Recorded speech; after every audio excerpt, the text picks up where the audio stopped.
মৌত কারো কাছে মিস কল দিয়ে আসে না।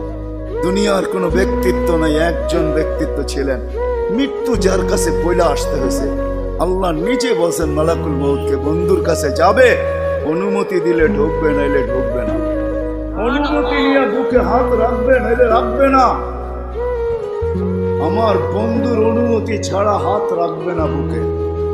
একজনই দুনিয়াতে ব্যক্তিত্ব ছিল যার কাছে অনুমতি নিয়ে আসছে, কারো কাছে আজ পর্যন্ত অনুমতি নিয়ে আসে আর আসবেও না। সত্য এটাই। এই জন্য আসেন, ওই জান্নাত, এটাই আমাদের ছোট জীবনটার উদ্দেশ্য। এই জন্যই আল্লাহ ডেলি ডাকে, 5 বেলা ডাকে, গ্যারান্টি দিয়া ডাকে, সিল লাগা ডাকে। ইদা সালুহা সালুহা সাইরুল আমাল।